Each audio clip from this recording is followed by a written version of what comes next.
Good evening, ladies and gentlemen. Welcome back to the Feuerstein's Fire American Soccer Show as we will review Match Day 13 of the 2026 FIFA World Cup. Joining me once again, my co-host, Michael Martinez from Cascadia FC, as we talk about these big four matches.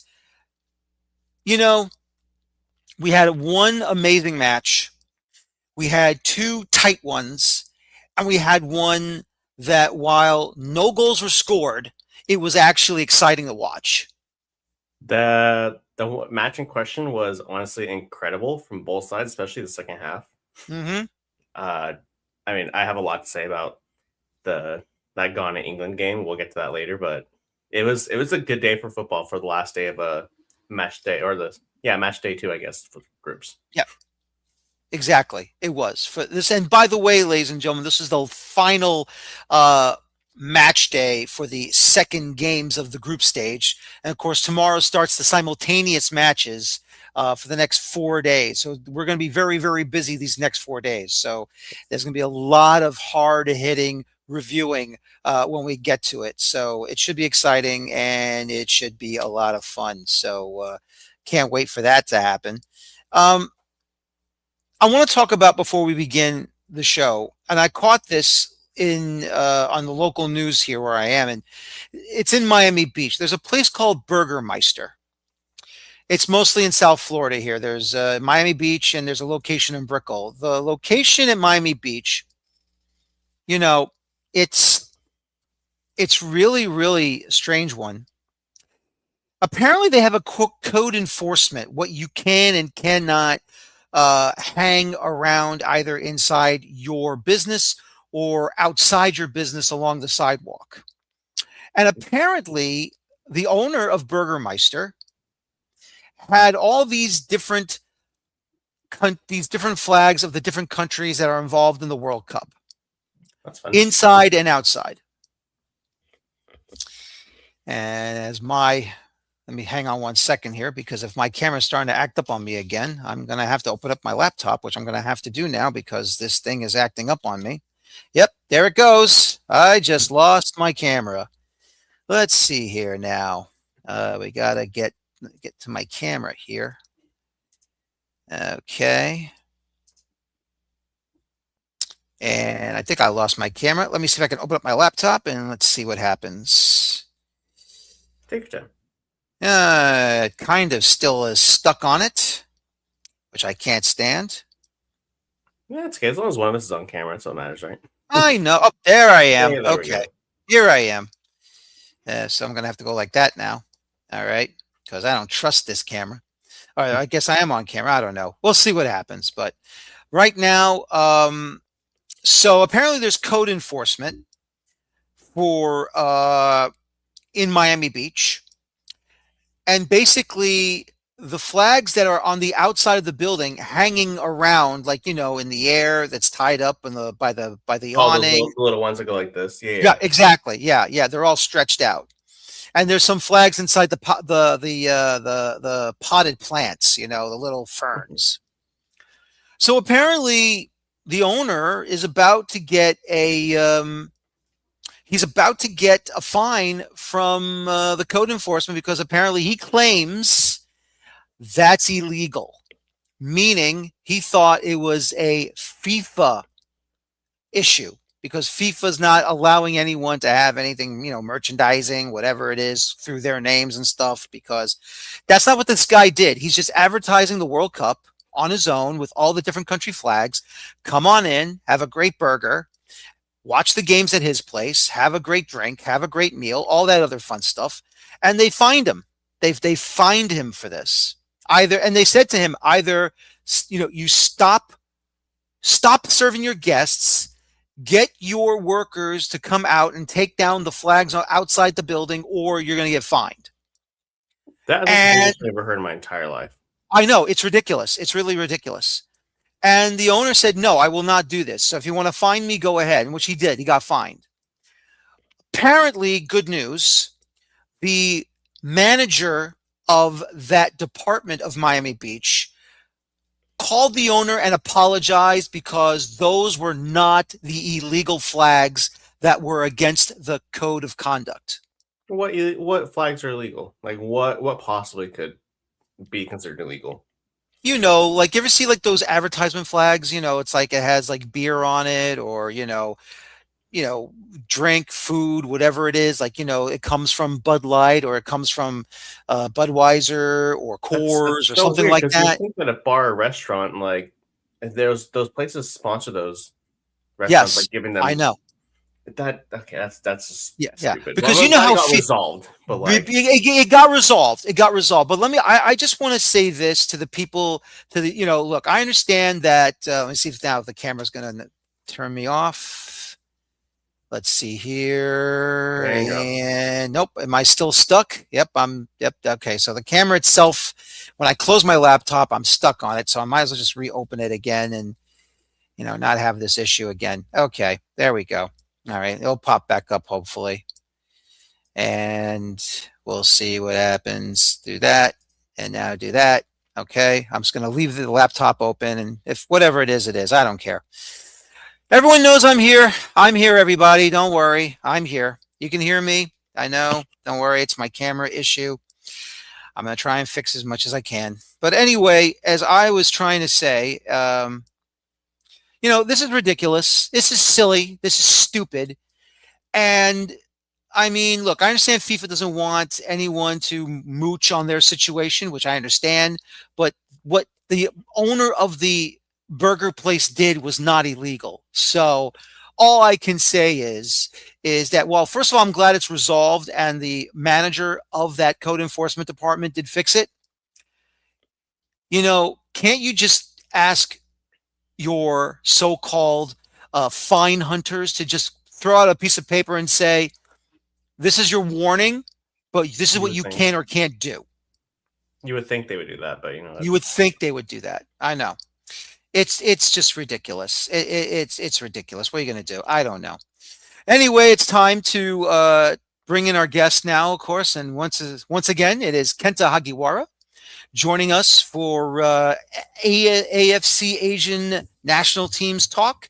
Ignore my camera, Kenta. I'm having issues at the moment, but Michael's here. You're here. I'm here. Just you can't see me right now. I'll try and fix my camera situation while we're talking. But I think we all expected this to happen. That Uzbekistan was going to be sent to the woodshed and chopped up from start to finish.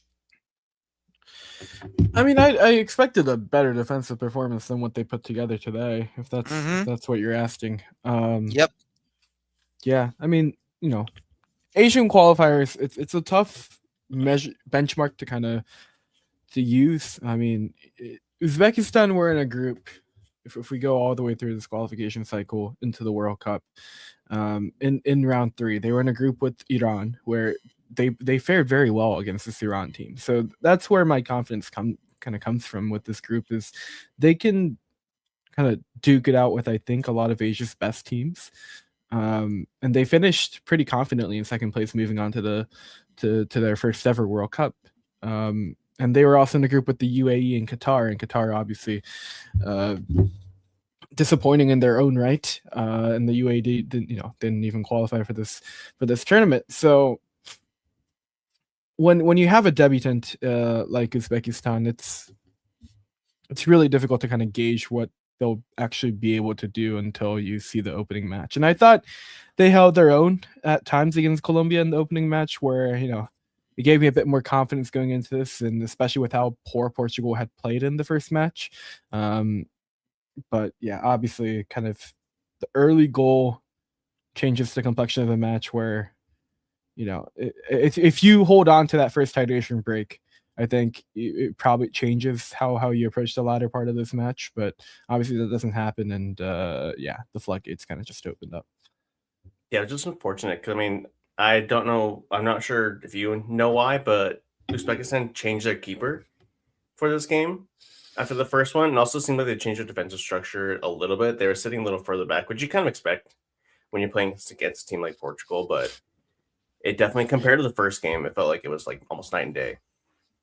Yeah, I mean, Yusupov had a disastrous match against Colombia. I think he was so poor. I think he recorded one save, and like some of those goals that he conceded, he really should have stopped. So I think it just comes from that. I don't know if there is any other an actual explanation behind why there was a goalkeeper switch, but it's not overly surprising considering how he played against Colombia. And yeah, and in terms of playing against Portugal, yeah, it was no surprise that they were going to sit in deeper because they're not going to win the ball in the midfield against this Portugal team. So you kind of have to sit in deep, right? And kind of absorb pressure.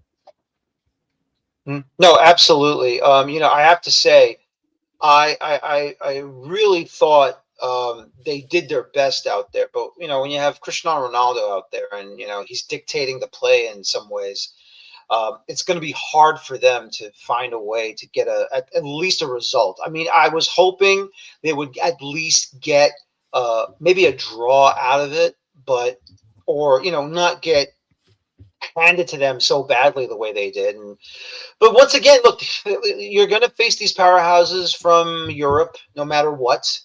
And Portugal, while they have their own issues, of course, they're still better than what Uzbekistan was, even though they're debutants in this World Cup.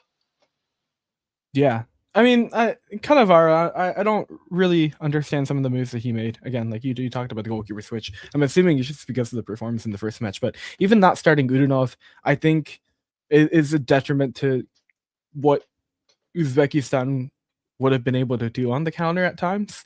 Ganiev, the former Shabab Ali midfielder, who's really just a box-to-box midfielder, is the replacement in that 11 from Udinov in the opening match, and that's just confusing to me because I really do think Uzbekistan at their best are, especially against teams that are going to possess the ball at a higher clip than they are a team that can really cause a lot of problems with their attacking trio of Shomurodov and Faizulayev, but also Udinov. Udinov is a fantastic talent in his own right. So the fact that not only did Udinov, not start, but he didn't even come off the bench, I guess because the match is so far apart, you don't bring him on. But, if the concern was he's playing in the PGPL and he's playing in Iran, hasn't played matches in league play because he's playing for Persepolis since like February, right? If that's the concern, then why did he start the first match against Colombia and now he's getting benched? Like the logic there doesn't really track. If it's the reverse, I guess you can give him a little bit more leeway and say, Udinov hasn't played a league competitive match outside of the friendlies leading into the World Cup since February in Iran. So it's, that's why he's not there's no reasoning there. Udinov put in a solid shift in that opening match against Colombia. So it's just kind of confusing why that's the approach you go with when the only real chance you had against Portugal was being able to be really defensively solid, which I think Udinov still gives you plenty defensively in terms of what you can do pressing off the ball, but also it's your ability to hit on the counter and really make good of your chances. And getting rid of one of your key players moving forward just is a head scratcher. And then talking about their transition and their counterattacking, I mean, Shomurodov, he did decently well being so isolated by himself so much, and compared to the first game we saw with that front three doing so well, their connecting play was really, really good. And against Colombia, they didn't get a result, but they still looked really good. And I was just disappointed to see that was lacking all game. Yeah, I mean, I get why you would want to bring Ganiev in, but it's just one of those really pessimistic moves to make in a World Cup where you're giving up. And it feels like a lot of World Cup teams are doing this, where they'd rather get the player that can press well to start the match and be defensively sound and bring in your attacking talents later on in the match. We see it with England and with how they utilize their wingers, I think, to an extent in their draw today. But it's just especially when you're in the shoes of Uzbekistan and you're not the team that's favored and you're not the team that's going to have the ball.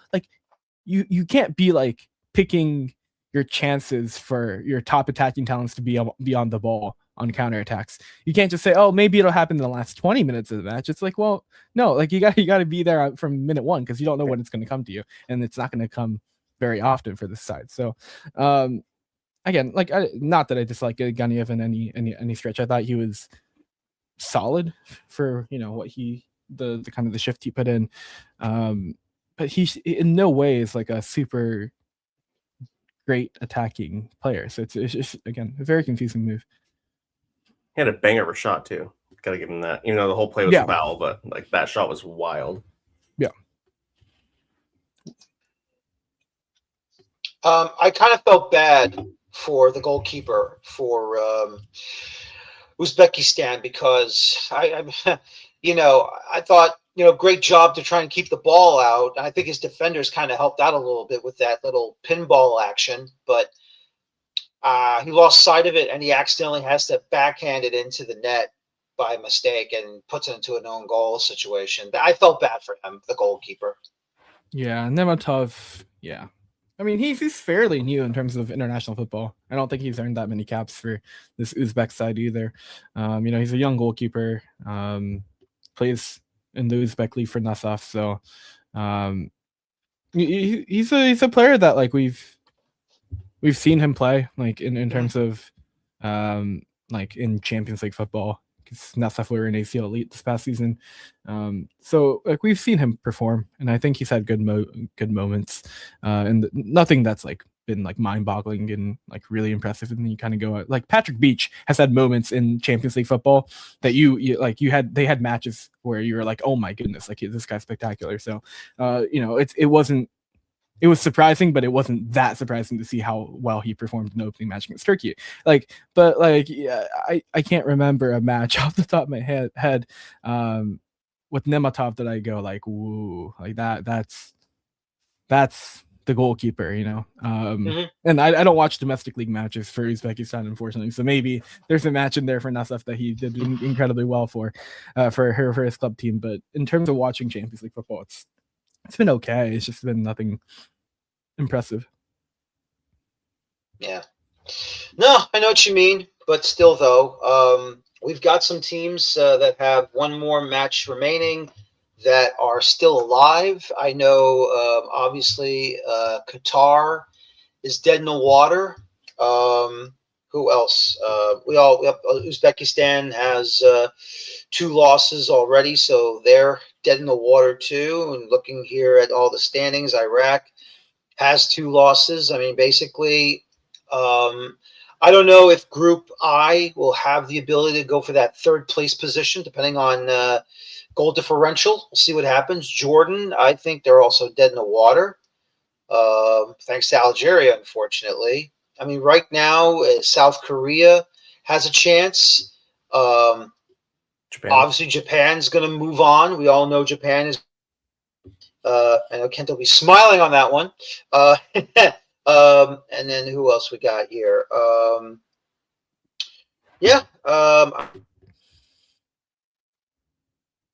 And we got like right now.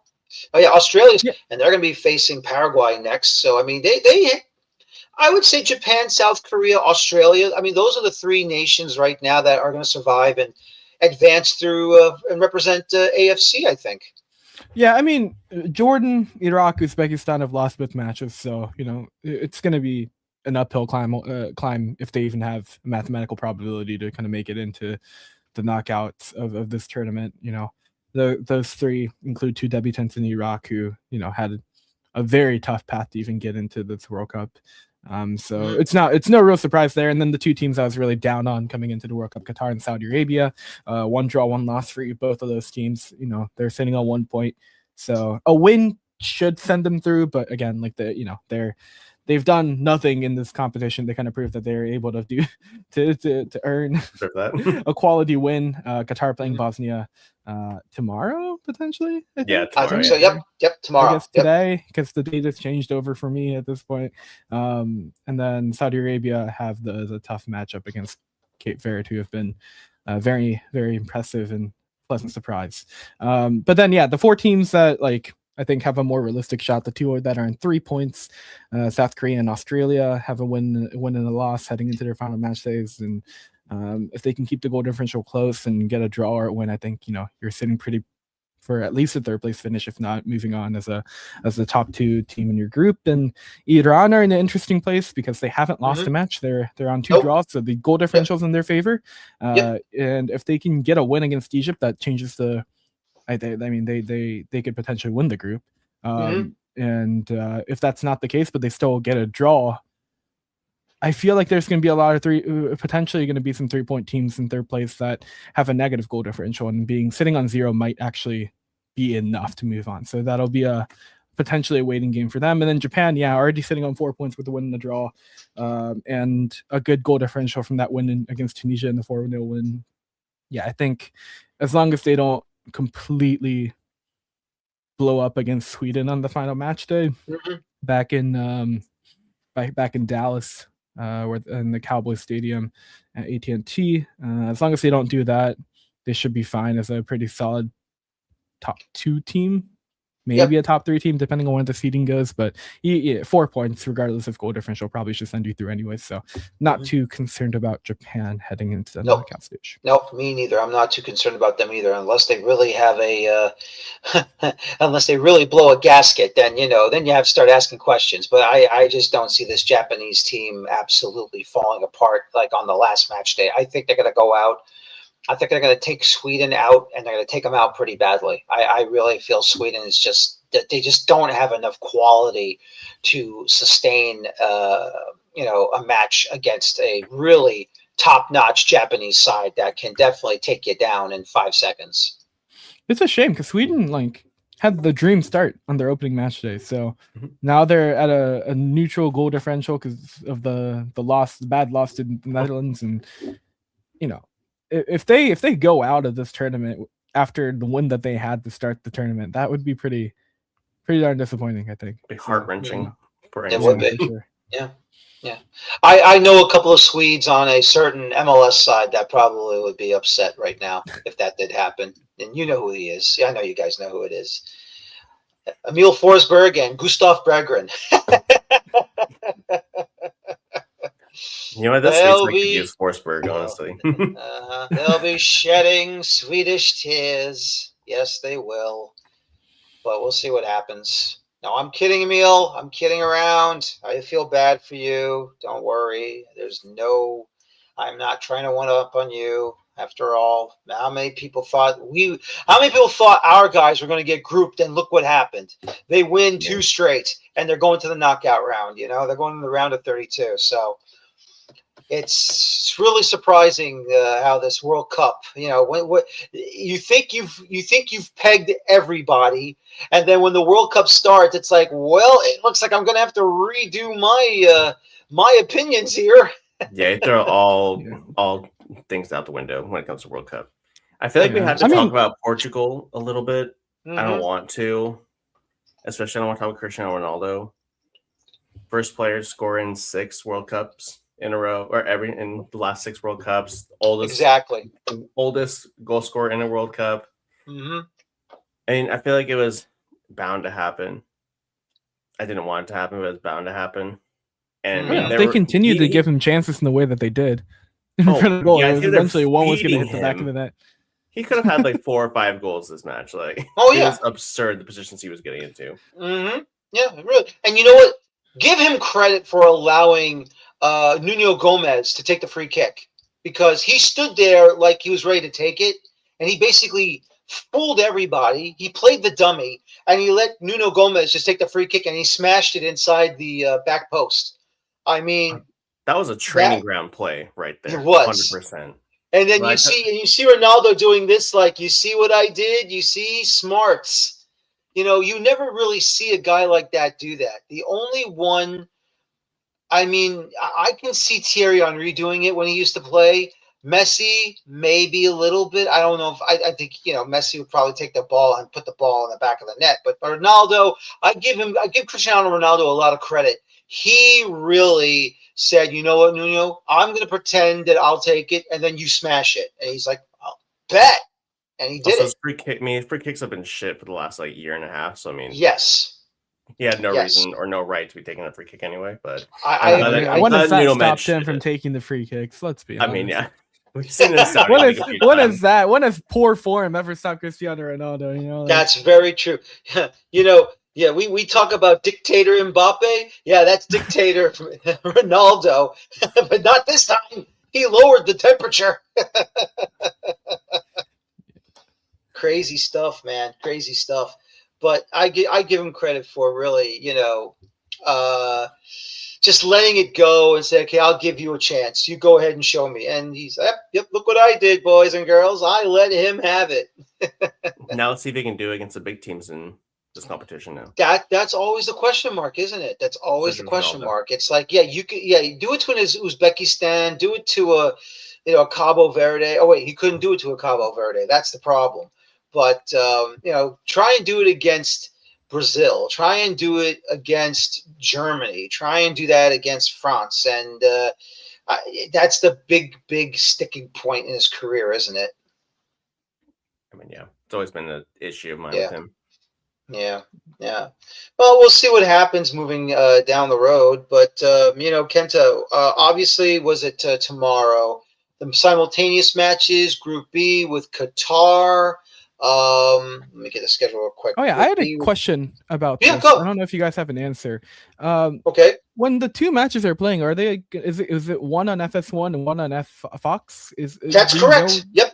So, Yep. okay. So I have to have two screens Yep. going on? Yep. Not that Yep. that's the end Yep. of the world. No, But, it's not end of the world. No, so listen, if you want to do it like this, I mean, you can either do it through, like have your main TV on Fox, and you can use your computer or your app to do either through the Fox One app, or if you still have your cable provider, foxsports.com, and then just put in your what your provider is, your email, and the password, and then you can just go ahead and watch it on the computer or on your smartphone. So you can still do that. Yeah, I'm used to doing like when I watch J League matches, I have 7-8 screens going at once. Yeah, so you have to. Yeah. we're used to the multi-screen setup. I was you just have the curious if I had to pull that back out again or not. You're gonna have to. Yes, it's gonna be Next tomorrow. 4 days at least. Yeah. Yeah, 4 days. Tomorrow, Thursday, Friday, How Saturday. Yep. exciting. Of course it is. That's how I used to do it. I had to listen. When I used to work for a sports news service, I had to, when it got to the simulcasting, the simultaneous starters, I had my one bin with a videotape recording device to my left, and I had another one to my right, and I had to be like right in between and go, okay. That's all I had to do. And if there was a goal, just write it down. Have two clipboards, write it down here, write it down there. But if they both score at the same time, I'm screwed. Luckily, you don't have to worry about that anymore. No, I don't have to worry We have better about that technology anymore. for that now. Exactly. You're gonna have two match trackers like on one. What I'm probably have to do is like one window for the game on Fox and the other one for the window for the game for Fox Sports 1. So we'll see what happens for me there. But we'll see what happens. But that's basically what it is. And that's for each of the 3 sets of match times too. Yes. Exactly. Sounds good. Sounds fun. So you're going to have your work cut out for you. But think about this, though. You don't have to worry about tomorrow. You have 3 o'clock for Qatar, and then you'll have 10 o'clock for South Korea and South Africa. Yeah, I mean, you can't have two Asian groups teams in the same group, so they won't be playing at the same time in the next 4 days, Exactly. So, Exactly. Yeah, so you'll be fine. You'll be set. Keep one eye on the Asian team, the other eye on the other teams, and you hope and pray you don't get cross-eyed. Oh yeah. or else you'll be pulling a Bugs Bunny cartoon, and they'll be asking you which way you go, and you're going to go that way. Yes. We're bringing that one back. I can't help it, Michael. I just got to do it. Come on. I know. We'll have some fun here. That's all. We're going to have some fun. Well, let's go on to tomorrow's matches for Kenta. I'm just curious. Like this Bosnia side, they are wanting to secure their third place spot and kind of move on to the next round. Qatar, they still have a slim chance to get in. Do you think, realistically, do you think they're going to try and take it to Bosnia, or do you think they're just kind of sit back and kind of let the result happen? I really want to say that they will, just because they've lost some players to red cards in the last match, so that personnel is going to have to shift and switch up. And I keep talking about Almoz Ali, and like it's about time he gets some minutes in this World Cup. And I think a front line with Almoz Ali and Akram Afif paired up can still be maybe this is just me holding out hope, but I still think they can cause a lot of problems for any backline. So Mhm. I do really like to see that. I know Lopetegui has refused to play him, and he's played 0 minutes in the first 2 match days. And from what I've read, it doesn't sound like there's any injuries involved. And he's not an older guy; he's 29. Like he had you just don't understand what the thought process there, but is especially with the kind of the chemistry that he has with Akram Afif. So I'm really hoping Ali gets valuable minutes in this match, if not a starter. Yeah. But yeah, we'll have to see what this backline looks like. Obviously they lost who was it? Alamin and Madibo to red cards Mhm. against Canada. So again, those two players won't be available. So you're gonna have a different midfielder in there in that 4-3-3, and you're gonna have a different left back as well, I guess. Mhm. I'm guessing probably Lucas Mendez because he's been the guy that's been around the block at this point for the Qatar national team. Yeah, What do you Korea. think? Yeah, I was about to say, what do you think Myung Hung Bo is going to do with South Korea? Do you think he might bench Sun and have him come off the bench in the I mean, second half substitute role? Or Yeah, I mean, I've been asking for it, but obviously it hasn't happened. I thought it should have happened for the first match. When we were previewing this national team, I thought, he should start based off the form he's at club level. Like he should be the starter up top. Well, he can get from the get go. So we'll see what Sonny will provide for this team, whether that's off the bench. He's gonna get minutes. I can't imagine a match that he doesn't get minutes unless it's a blowout in favor of South Korea very early on in the match. So we'll see what it looks like. South Africa. I don't really know what to make of them because playing against Mexico on the opening match day felt like they just lost all composure, and then they played a pretty decent match against Czechia. So I don't know what sort of team to expect in this match, but I with the form that a player like Lee Kang-in is in, I think he's looked sensationally good at this World Cup so far. So I'm kind of hoping, regardless of who ends up starting up top, that he can kind of have another great match because we've talked about just how important of a World Cup this is for his club career, kind of moving forward. I think he's again close to a move away from PSG to Atletico Madrid, but strong performances are always going to help in terms of getting that move over the hump and getting regular minutes if you're Lee Kang-in.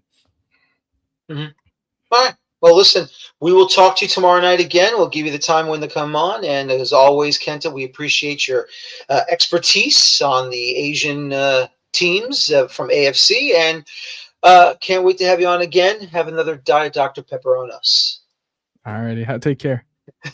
Take care. Kenta Hagiwara, once again, Area Sportsnet covering FC Cincinnati and his podcast on the Asian Football Confederation teams that are involved in this World Cup. It's always great to have Kenta on and talk about it. So let's talk about the last match of the night. Let's go right now. Colombia and Congo DR. 1-0 from who else? Daniel Munoz gets the only goal. I cannot believe the luck a right back has had from this national team, and he continues to put his team into wins like there's nobody's business, Michael. He's just been unbelievable. He's been phenomenal, and his club form at Crystal Palace has transferred over again to the national team. And I mean, Daniel Munoz, he's had some attitude issues and some other issues going on at Crystal Palace throughout the year, but when he plays for Colombia, he really turns on. He's one of the best players on the pitch. I mean, this Colombia side has quality all over, and I feel like it's been a long time since they've had like a really good right back specifically, and Daniel Munoz has just really stepped up and been that guy for them. Yeah, absolutely. It's just amazing to watch him become this amazing goal-scoring threat. And forget about bringing up the ball. Forget about him defending, which you can tell he can do that very well. But just to see him from the right side of the pitch and just finding those angles to bury the ball is just amazing. I know it took a deflection off a defender, but still, if he doesn't take the shot, that doesn't happen. Oh, yeah, no, and he creates so much space for himself, and his link-up plays with his midfielders and even his wingers on the right-hand side. Like, he knows when to make that run, when not to, and it's really hard to find a right back who knows how to bomb up and down that flank like that. I don't know if you've seen this or not, but apparently there is a Congo DR fan that he's in the stands.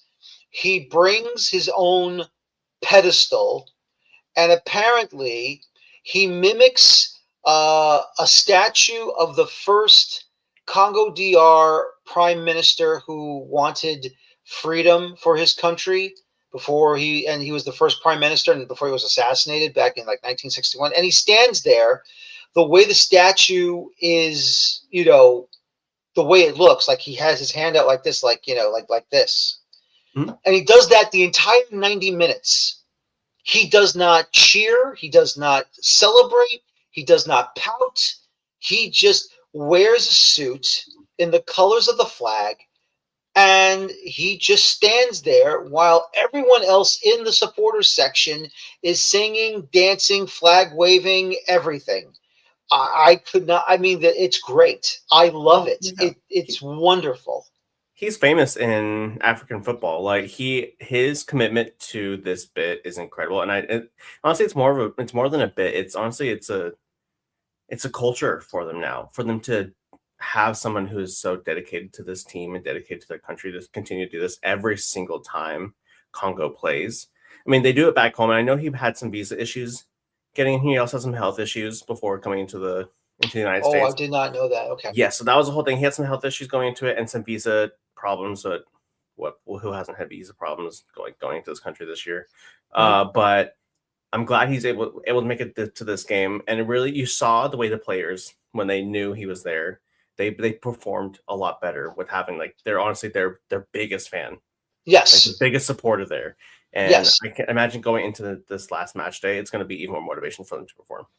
Exactly. I mean, it's going to be exciting to see him back out on the field. And I just want to quickly take a look at the schedule. When is that day for Congo DR to play? I know that they have to face they've already faced Portugal, they faced Colombia, now they're going to have to face Uzbekistan. And that's going to be, his next trip will be to Atlanta, Georgia. And that will be on Saturday, June the 27th. So they'll be at the Mercedes-Benz Stadium in Atlanta, Georgia, in the Peach State. So it will be interesting to see where they'll be located and where him and his pedestal will be in the seats. That is front and center. Yep, exactly. I hope so, front and center, because we got to see him absolutely, perform at his best. There he is. They call him, obviously, his name is Michel Kuka M. Boldinga.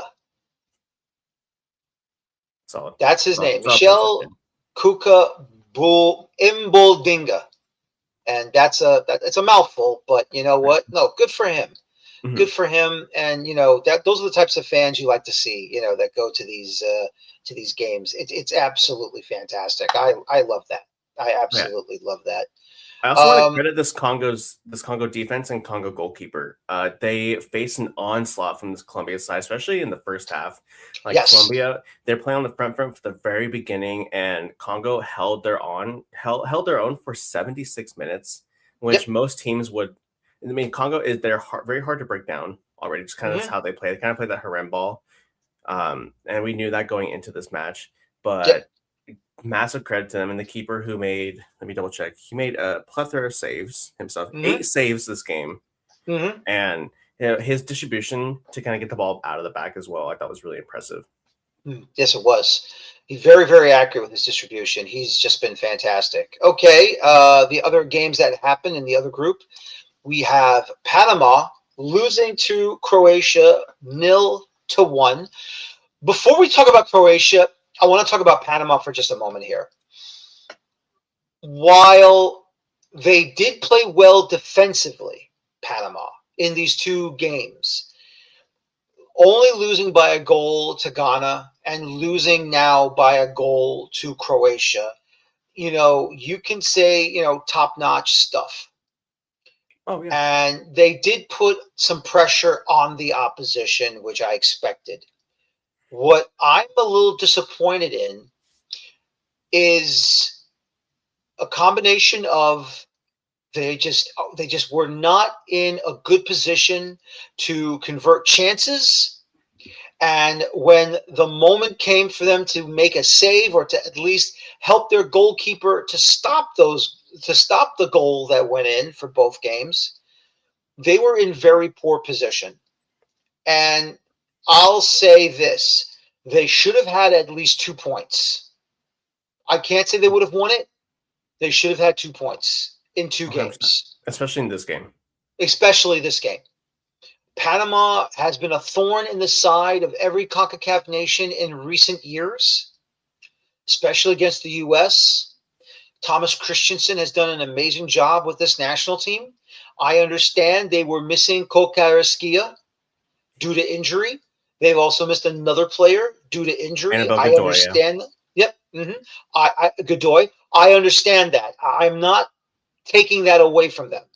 Those are the two players they really needed in this World Cup. I understand it, and I'm not heartless about it, but I felt Panama should have done just a tad more on the offensive side of the ball with or without those two guys. I mean, I agree with that. They created plenty of chances. They just don't have the quality up front. They haven't in a while. I mean, they're known for being very defensively sound, and they're dangerous on the wings. I mean, Christian Martinez was fantastic today, getting to really good positions up in that right hand wing. But I think until Panama can really like start bringing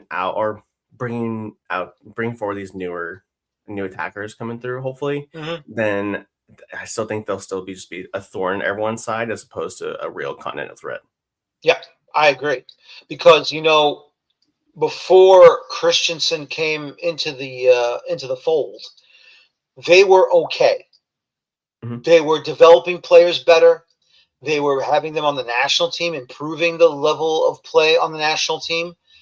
But Thomas Christensen came in and he absolutely overhauled the whole situation, and they became a threat.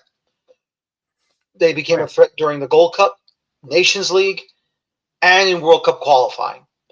And now they get to the World Cup itself, and like I said, yes, they're missing two important players, quality players, but I felt they should have done a little bit, just a teeny bit more to make themselves get on the map on the World Cup stage. 100%. And I think that honestly starts with the personnel as well. I just talked about him having not the best attacking quality, but I think not starting with Tomas Rodriguez, who plays currently at Saprissa, I think starting him could have helped him a little bit, especially like they had plenty of touches in the box, and I think he could have gotten a couple shots off or two, just to like kind of put pressure a little more on Lukovic. Yep. No, absolutely. 100%. 100%. But for Croatia, you got to say, look, they stuck with it. They were not intimidated by Panama. And, they probably were frustrated with Panama, which I don't blame them. But when they finally got the goal in the 54th minute from Ante Bunir, I mean, look, it was over. It was over and done. That's all they needed. Just that one goal, got early in the second half, and just cruised on, and were able to, get the result. And now they're only a point behind both England and Ghana. And, that those two teams, that was a hell of a battle. That was amazing to watch, to see what England and Ghana were doing. And you just have to say, job well done from both teams. Yellow card each, it's fine. But, out of all the scoreless draws we've had in the World Cup, including the one with Ecuador and Curacao, England and Ghana was fantastic.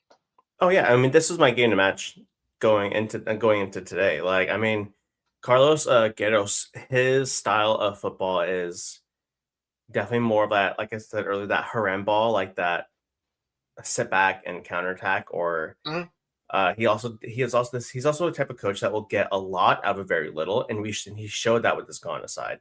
They have plenty of quality players, but he did a fantastic job at kind of negating England's attack, and England really couldn't get anything going until maybe like the 75th minute when they made a few subs, when they brought on Eberechi Eze and then Marcus Rashford, kind of really opened up the game up quite a bit, but it still was not enough to really get anything going. No, it wasn't. And even O'Reilly coming in, he really made an impact too. He really did. He definitely changed the shape of how England was attacking, especially on that left-hand side. I mean, I love this player. I love Nico O'Reilly is probably going to be the next best left back or defensive midfielder in the world, and he's only like 19 years old, and he's starting for a Pep Guardiola Manchester City side. I mean, this kid's ceiling is incredibly high, and honestly, could be infinite. I can see him being better for England than Trent Alexander-Arnold on the opposite. Yes. Exactly. Well, let's be honest. This England side is really talented. They're really good.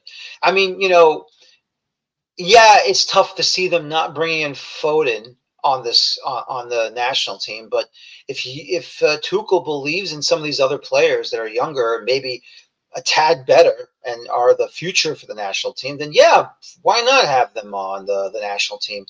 I mean, look, I think you can agree with me that this is probably for the first time in a very long time that this is a very damn good England side, and it can definitely make noise in this World Cup. I could see them making a trip to the quarterfinals, to be honest with you. I mean, I don't know if they'll win it, but they can make the quarterfinals. I haven't gone to the semis, to be honest. Like, this team is incredible, and like I said yesterday, Thomas Tuchel has his team playing really fun football again after Gareth Southgate's negative ball for so long. Yes. And today I will say Thomas Tuchel didn't get it. They weren't really getting too much. They weren't getting too much going. Full credit to this Ghanaian defense specifically. They stopped every possible attack that England had. But the substitutes that Tuchel made late in the second half, whether it's O'Reilly, it's Saka, it's taking off Bellingham for Rodgers. And I feel like Marcus Rashford has proven that he probably should be a starter over Anthony Gordon right now, just based on the two cameos he's had in the last two games. But I mean, the talent on this England side is going to take them really far. It's just getting the combinations right. Exactly. I have to ask you, what did you make of the collision around the 65th, 66th minute with Jordan Pickford and Prince Adu? I'll be honest with you. I thought Pickford was going to get a yellow card for Dogso, and I thought I was going to get red. I mean, it could have been red. I mean, it could have been a red card. It wasn't a penalty. It was definitely outside the area. It wasn't a penalty, but I really thought he was going to get the red card, and it was going to be Dogso, and he would have been kicked out. And I thought they're going to have to bring out the backup keeper to take his place.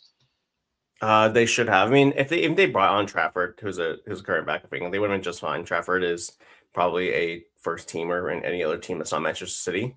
But yeah, no, 100%. Pickford should have been sent off. Mark Gahey, Konso should have been sent off, and there should have been a penalty for Ghana.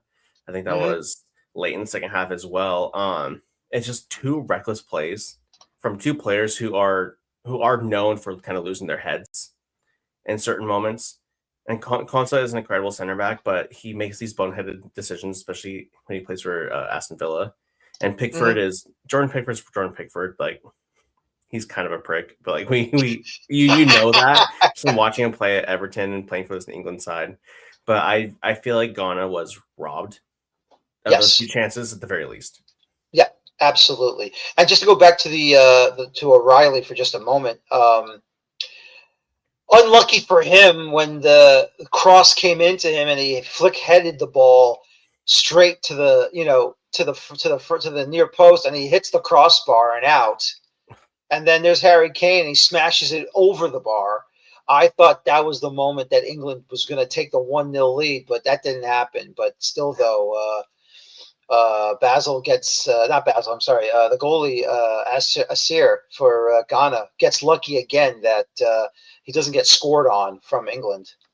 I mean, we've seen Nico O'Reilly get into those same exact spots for City, and he has put them across for Erling Haaland or any of the incoming winger on the other side. But I was just every bit of play that every time England got into the box, I was just like, when's it going to happen? But still, this Ghana side was incredible, and credit to Carlos Queiroz for having the tactics ready for this. He was, I mean, like I said before, he's done this with plenty of the quote unquote lower sides. And every national team that he's coached, they all played the similar style, and it's worked every single time.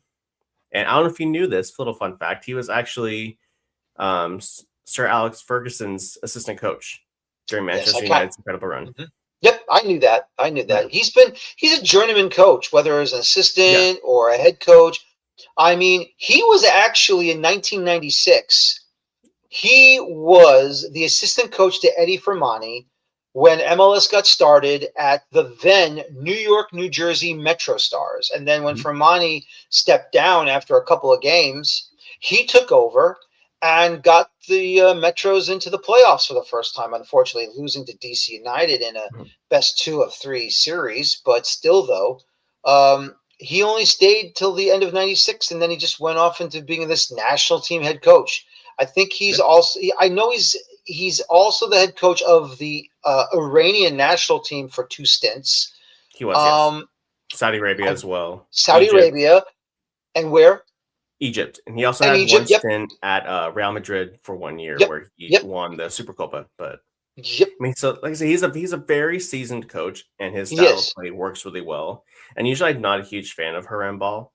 Because I think it's just so negative. I hate watching negative football, but the way his teams does it, it feels different. I don't feel as angry watching it.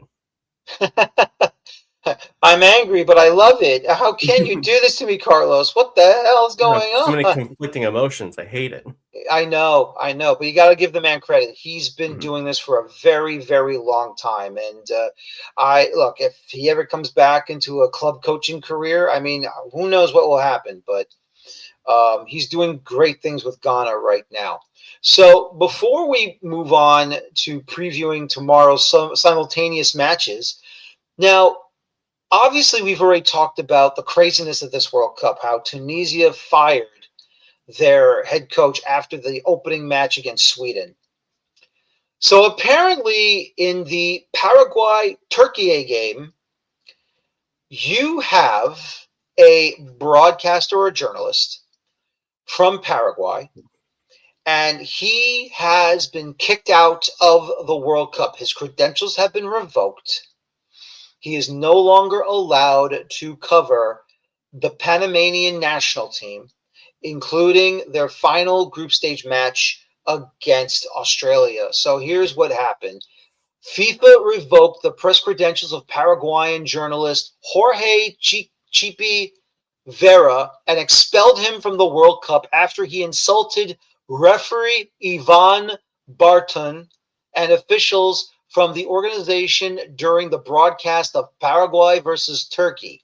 The controversy erupted following the ejection of Jorge Almiron, who was sanctioned for violating the new rule. Of course, putting your hand in front of your mouth so you don't have to utter the negative racist words to your opponent or whatever you're going to try and do to your opponent in that sense.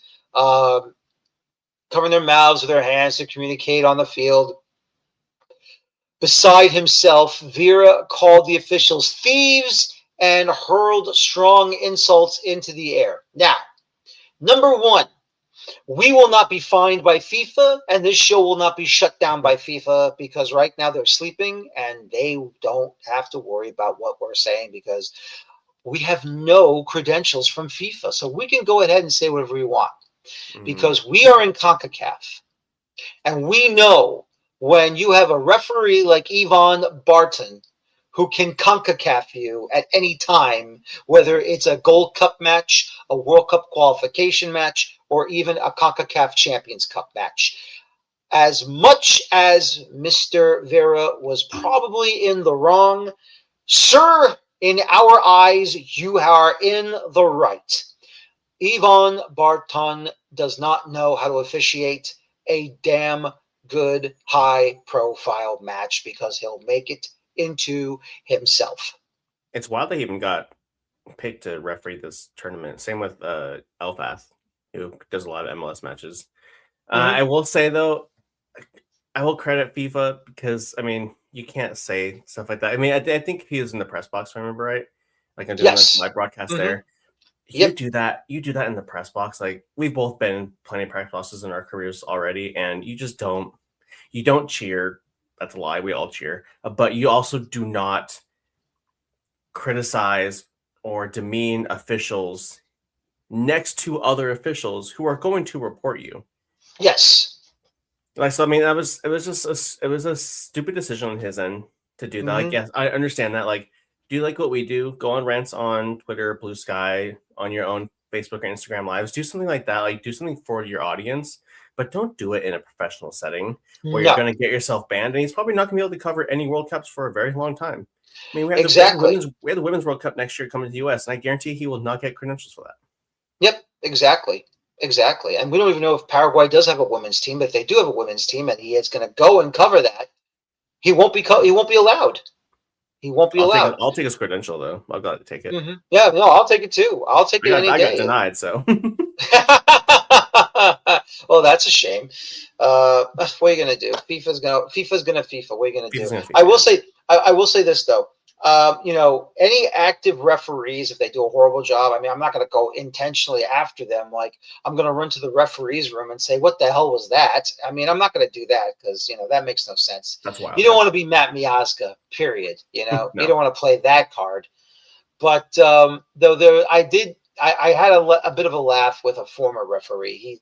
He was the referee when MLS got started. His name was Brian Hall. Now, you probably haven't seen him, obviously, because when did you start following MLS and the Sounders? 2005.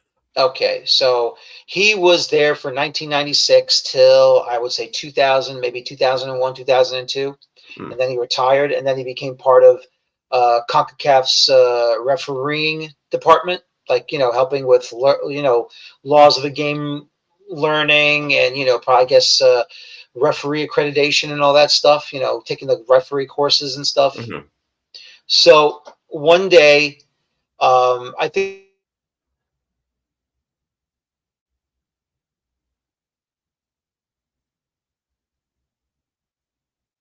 Also working for U.S. Soccer. Yeah. So, he's not officiating anymore. And this was a U.S. Open Cup match at Red Bull Arena / Sports Illustrated Stadium.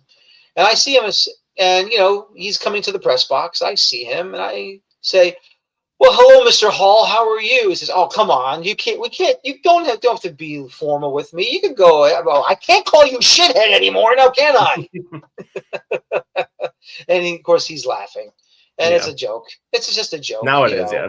It's a joke now, but then it's like, I can't do. Then you don't do that. Now it's like, yeah, I can have a little fun with you. It's okay. Yeah. So that's pretty cool. But look, I do give credit to. I'm one of those that I'll give credit to the referees when they actually have a damn good game. I can definitely tell you, the worst referee at the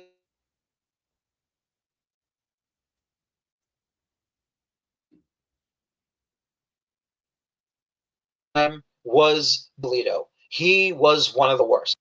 He was terrible, absolutely terrible. Like he thought everyone was coming to see him, and when the foul, because it really wasn't a foul, but then it's like when you try to talk to him, he would turn around and walk away from you, and I'm like, what are you doing? Why are you turning around? Why are you walking away? You got to do your job and listen to what he has to say. He'll listen to you. He's showing you respect if you just show him respect. But he was like the worst official I've ever saw. And then, when I found out he was officiating the Eastern Conference Final with his Red Bulls at New England Revolution in the second leg of the Eastern Conference Final, I couldn't lie. I found nothing wrong because he actually did his job right. And look, I'm one of those where I'll be, look, when I'm going to say the official was crap, I'm going to say he's crap. If I'm going to say the official's done a damn good job and it's right in front of my eyes, I can't find anything wrong. I'm going to say he did a great job because I have to be fair. But exactly, you have to. But he's had more bad games than not. Exactly, he has. And then the recent one of now is Fotis Pazakos. He is now the worst of the worst. I think the haircut he had probably got him righting his ship. I have no clue what the hell is he doing all of a sudden. I'm like, wait, He's actually doing his job. I mean, you're actually doing a good job as a referee. What did you do? Hey, we'll take How it. did you? We'll take it. We can't argue or question it. No, no, you can't. You can't. But I can't go off on the England referees because I don't know them well enough. You just have to take it with a grain of salt. But if you can see who's a crap referee, you can point out who's a crap referee. Whoever's a good referee, you give them their flowers, and it's like, all right, great job, good for you. Here's your cookie. Yeah, that's all you can do. That's it. That's all you can do.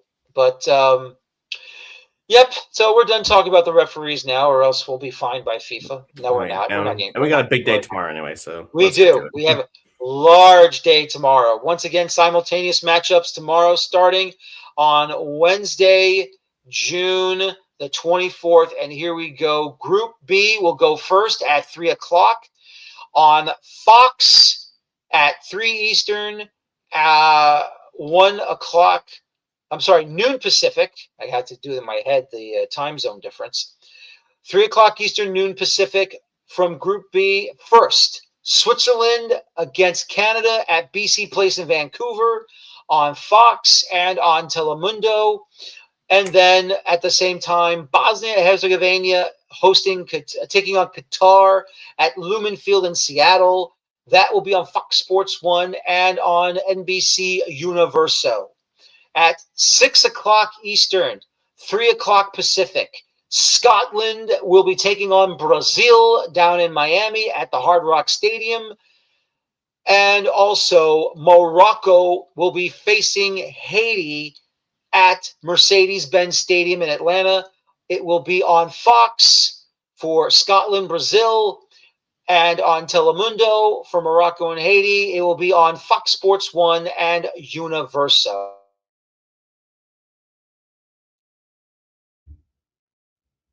And then the 9:00, it will be Group A. Chile will be taking on Mexico at the Estadio Azteca on Fox. And South Africa will be taking on South Korea or Korea Republic over in Estadio BBVA in Monterrey, FS1 and NBC Universo. Once again, Czechia and Mexico will be on Fox and Telemundo, streaming on Fox 1, and of course, Spanish language on NBC's Peacock app or website. So obviously, we got a couple of teams that are gonna, cruise. A couple of teams that need the points badly, and maybe one team that feels kind of comfortable right now. Michael, which one of these games tomorrow are you interested in? Got two. The Bosnia and Qatar. I think that one, both teams are fighting for that last third place spot. Both teams really want it. We were talking to Kenta earlier. Qatar has a very slim chance of making it through because of how poor they've been all tournament, but if they can get a result against Bosnia, they still go to 4 points. Mm-hmm. And that probably does secure them a best 8 third place team spot. And then the next one is going to be Brazil and Scotland. Scotland, yesterday we're talking, and they're my Cinderella story for this tournament. Brazil, Neymar is expected to play tomorrow. I mean, that's a story in itself. Everyone's been waiting for it, and I think that is going to have so many eyes on it that it's kind of one of those you can't really miss. Yep. This is just to see how Neymar does, and to see how the Scotland side can hang for the top side, and despite Brazil's mediocre-ish play so far. And just to let everyone know, this is a tight one because Brazil right now, obviously, they have 4 points and they're +3 on the differential. Morocco also have 4 points at a +1 on the differential. Scotland's in third with 3 points with an even differential at 0, of course. Only Haiti has a -4. They've played well. They just haven't scored enough or done enough to put themselves on the board. I will say this right now, and I'm not saying Haiti's going to pull off a miracle, but Haiti could pull off a spoiler if they find a way to at least get 3 points on Morocco if they do get the win. And, and if Scotland can find a way to get a point against Brazil, because I don't think they're going to beat Brazil. No. If they do beat Brazil, then oh my God, then the whole Group C is topsy-turvy. But if they find a way to draw and get 4 and get a couple of goals, I think, and if Haiti does the impossible and defeats Morocco, Scotland can really upset, or they'll just stay where they are, and they may take one of the best third place positions to advance to the next round. We'll see what happens, obviously, but that's going to be interesting. It all depends on what happens with the other teams for that third place position for the best 8 of 12. Obviously, Mexico's already cruising in. We don't have to worry about them. I mean, really, South Africa, Korea Republic.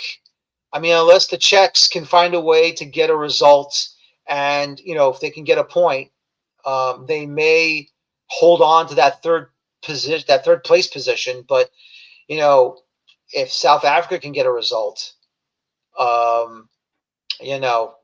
could be a real problem, I think, for Group A outside of Mexico. Group A is interesting because any of the bottom 3 teams could either be eliminated tomorrow or go through to the next round. Obviously, we're expecting South Korea to get a result against the South Africa side, but South Africa is a sneaky good team. They're one of those teams that is still there. They haven't been that great this tournament. They're still fun to watch, especially in transition. In Czechia, they have the quality players and the quality young players coming through. It's just the coach needs to utilize them a little better. Yeah. And I wouldn't be too upset if they didn't go through, because they're probably not going to be part of that top 8 third place teams anyway. Whoever comes third in this group, unless it's South Korea. But I mean, everything hinges on these 2 games for every one of these teams. Yep. And exactly. Also going into Group B, I know for me the interesting game was that Bosnia-Qatar, but that Canada-Switzerland game is also sneaky interesting because whoever wins that is top in the group. Yeah. Yes, Canada already made it through. That's already guaranteed. Switzerland is also going through. I mean, it's also guaranteed, but that first and second place for these groups is going to determine everything and how the rest of the table looks going to round 32. Exactly. And because here's the thing, point-wise, yes. Goal differential-wise, that's going to be the big issue, isn't it? Because right now, Canada has a +6 in first. Switzerland has a +3.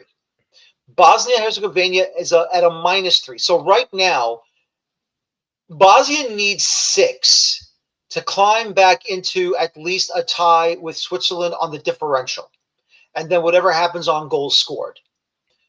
But Switzerland does have them on head-to-head. Yes, Bosnia has them on head-to-head. Yeah. Yes, that is true. Bosnia does have head-to-head. So right now, Bosnia is behind on Switzerland, but they're even on Canada because it's a draw. Yeah. And Canada, like I said, has a +6 right now. Thanks to that beatdown they gave Qatar, Yeah. I mean, I'm expecting Bosnia to give Qatar an absolute beatdown. If they thought getting scored on 6 times by Canada was insulting, wait till the Bosnians get a hold of them. I mean, yeah. It'll be a lot worse. This Bosnia side, they could do a lot of damage, especially with Dimitrovic and Edin Dzeko up top. It's just depends if they can unlock it. Yep, absolutely. All right, well, any final thoughts, Michael, for tonight? Just that round 2 was really great.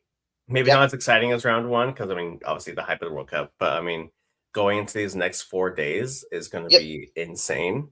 Yep. I'm excited. I'm really excited to see how this round of 32 bracket looks.